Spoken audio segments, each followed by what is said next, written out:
Yes, my dear friend, welcome back to the channel. Very good afternoon to you wherever you are on the globe. Dear friend, it is hot Monday. Yes. Well, I don't know. If you have not watched the first episode of the day, go back and watch it. It's very important. It was an exclusive one. But right now, dear friend, Chelsea protest against the clearly capital group. Our ownership. Todd Bowley, Egbale, where are they right now? They need to come out and speak to the fan base before... Otherwise, on 25th, 6 p.m., Bovary Gate, yes, Bovary Gate, Stamford Bridge. Stamford Bridge is going to be happening. Yesterday, we saw Tottenham fans, they protested. And lo and behold, they won it against Manchester United after the protestation. Tottenham fans, they took to the street yesterday and they protested. And lo and behold, the team finally delivered. But hey, Chelsea fans are ready and prepared. It's going to be more massive. It's going to be massive protest. But I have questions to ask. Before I go into those questions, dear friend, there is something that came into my mind, okay? You see, all this, get out of our club, get out of our club, get out Bole and Clearly Group, get out of our club, BlueCo out. It's happening on all the social media platforms. I want to bring your mind to something simple, something important before we go into the details of the protest. Inside details, Pochettino proposed that this club, Chelsea, should sign 2 experienced players he had once worked with before to add some knowledge to the squad, to add some experience to the squad. At the time that the club was suffering from so much injuries, that request was denied by the sporting directors, according to the Athletic. Now, they did not deliver to him his request. At the end of the day, he successfully sailed the ship through to 6th position. You see, but one thing that is true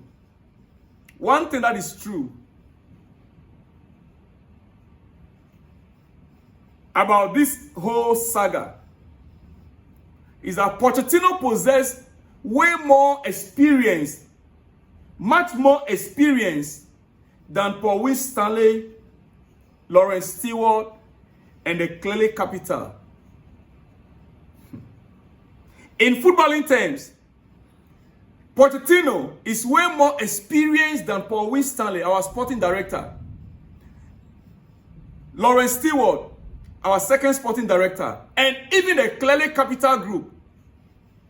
And yet, these guys refuse to listen to him, they refuse to listen to his cries of experience.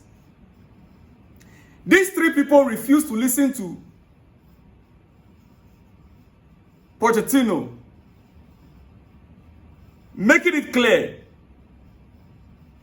they don't really care about the feelings of the fans and the whole football history, which tells you about the team's experiences, winners, the leaders surrounding young players. Those are the teams that succeed. Let me take it again. These 3 people, Paul Stanley, Lawrence Stewart, and the Clearly Capital Group, they refuse to listen to his cries, Pochettino's cries. They refuse. Forgetting that Poch knows everything about football history,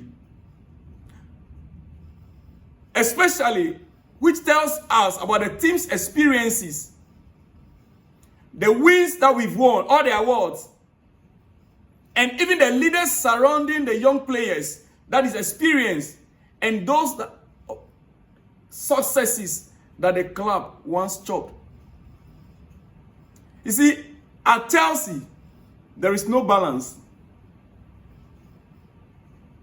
At Chelsea, there is no balance, there is no substitute. Time for fans to voice out. Clearly out. Change the model.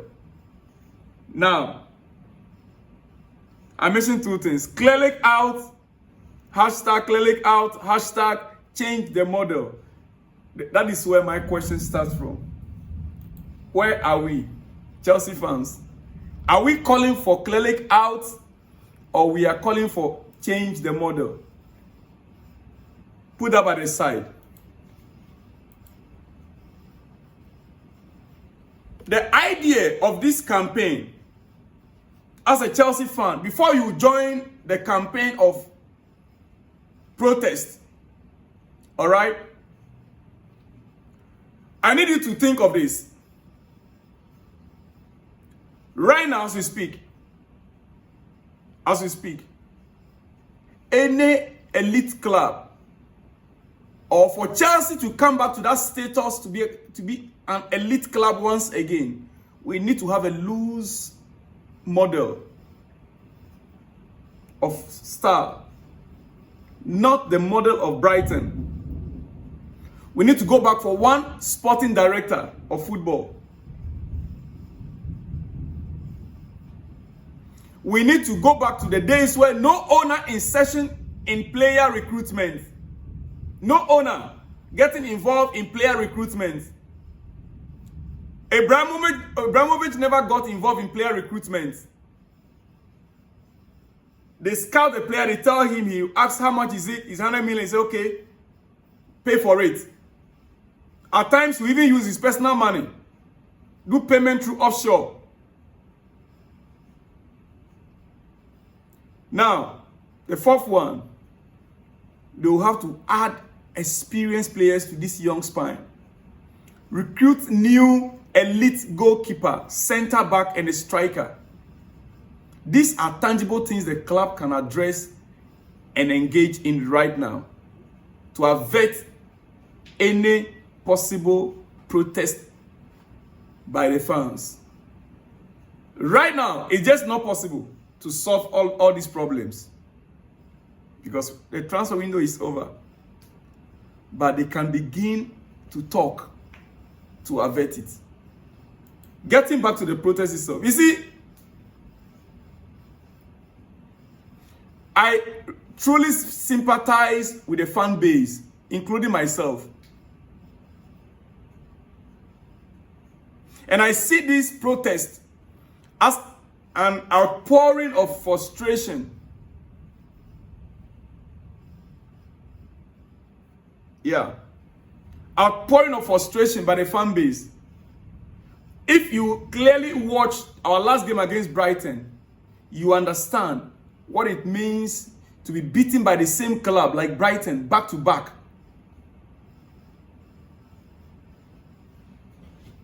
Now that we are hearing that the club and the ownership are not changing their mind on Enzo Maresca, not now, not tomorrow.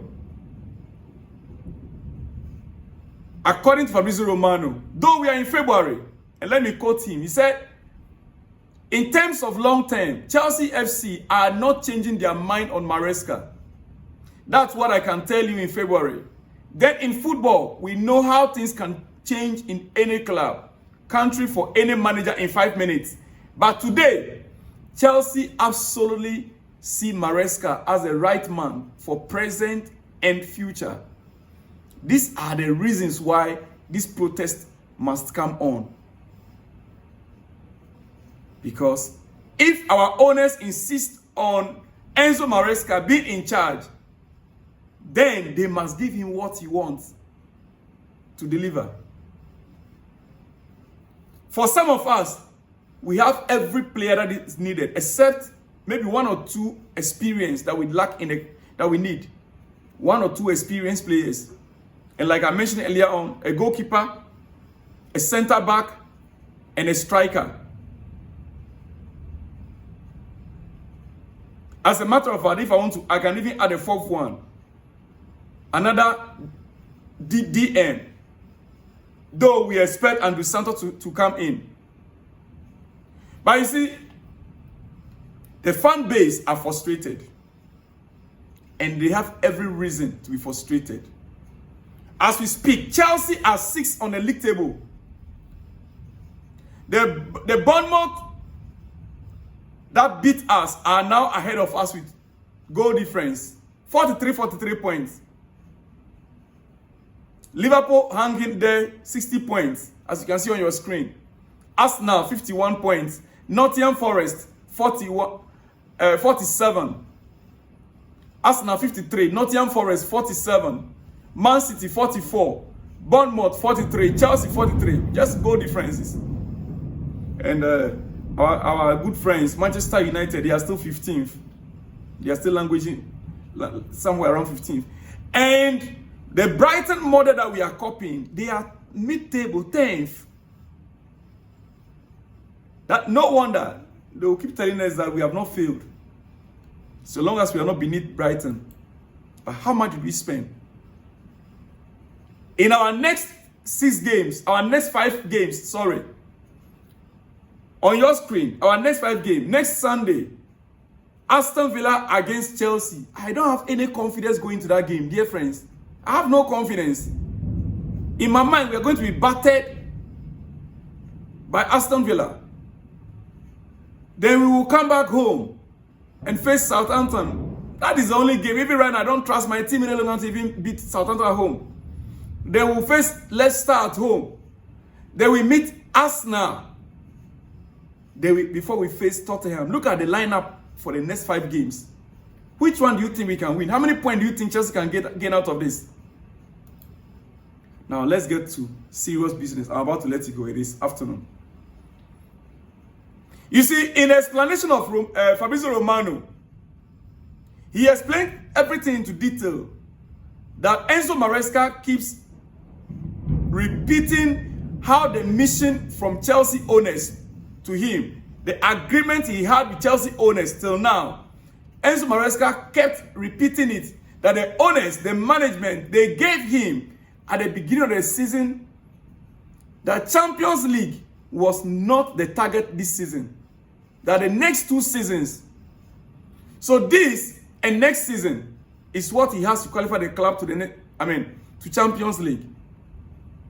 Now, why the danger is not on the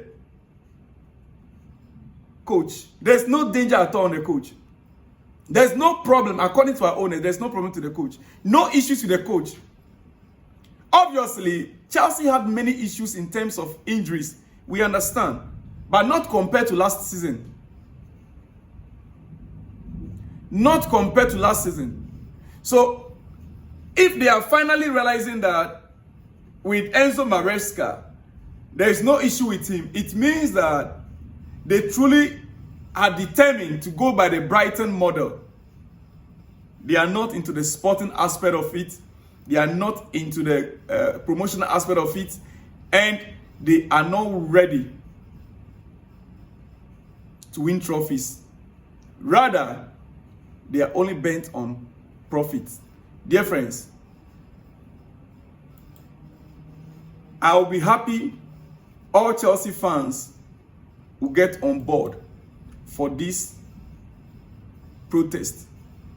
But I have questions in mind I want to ask. Now let's get to those questions.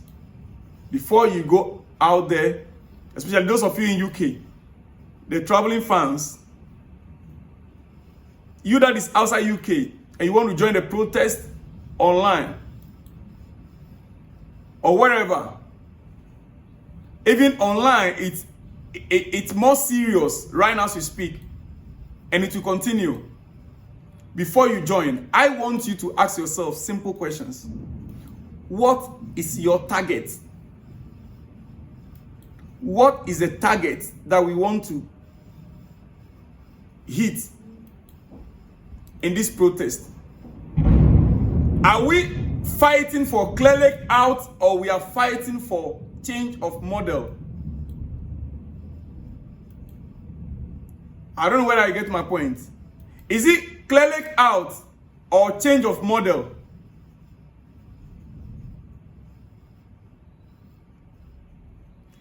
I'm going to be observing and see if it's actually a meaningful protest with an actual outcome in mind.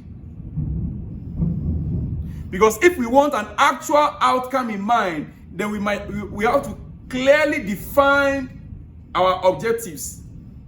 Chelsea fans, if we have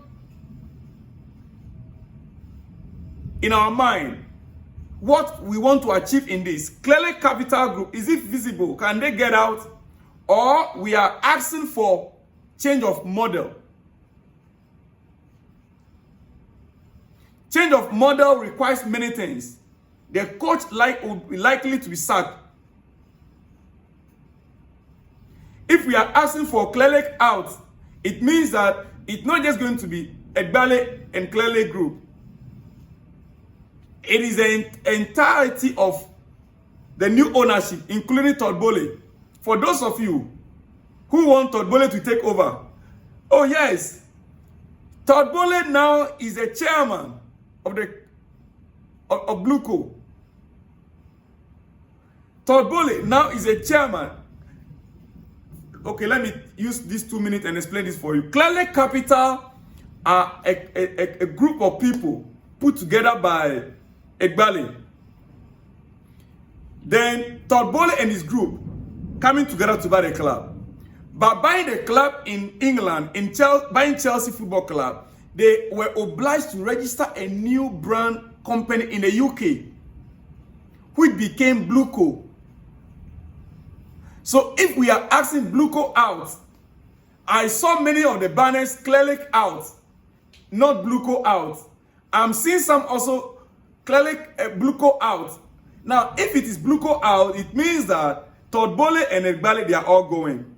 If it's clearly out, it means we are asking Todd Boehly to take over and Egbale leaving. Right now, as we speak, BlueCo, which is the registered company in UK for Chelsea right now, the chairman for the next 5 years, that is the agreement. Todd Boehly will be the chairman for 5 years. Egbale will be chairman for the next 5 years. In all, 10 years, which is the number of years that British government has given to them before they can decide whether they want to resell or not. So right now, Todd Boehly is our chairman. He chairs every meeting. So if things are going wrong, naturally you have to target Todd Boehly, not Egbale. Though Egbale has taken over the day-to-day business running of the club, Todd Boehly started it earlier, even as a sporting director in the first season under Thomas Tuchel. That is where they were buying all those experienced players. That is where Chelsea fans like him. That's why most of us we think that Todd Boehly is the right man, because when he was in charge, he was buying experience. But those experiences also flopped. Those experiences flopped. Maybe at that time, the club wasn't really settled. That has been the model of Chelsea. We buy expensive quality players, we win with them. Tuchel was not given time to operate. We brought in Graham Potter. And hey, some of those players we are bringing in, Graham Potter's management style, he couldn't manage some of those stars. Some of those players are far bigger than him. He was sacked. We brought in Frank Lampard. And Frank Lampard, in his own words, some of the players were seeing him like teammates. Of course, he played with some of them. So they were seeing him like colleagues. And therefore, they question his authority sometimes, according to Frank Lampard's own words. Now, after Frank Lampard, we brought in who? I think the assistant of Frank Lampard took over, Salter. After Salter left, we now brought in, as a caretaker, yes. Then we now brought in, how do you call him? Pochettino. And we know the challenges Poch faced. By the time Poch was coming in, we cleared 90% of the squad. He started from the grass. Dear friend, I am asking you again before you protest, whether going on ground or online, ask yourself these two questions. Define your position. You want Clearlake and BlueCo out, or you want change of model? I rest my case. I'll see you guys in the next one when you see me. Shalom and peace.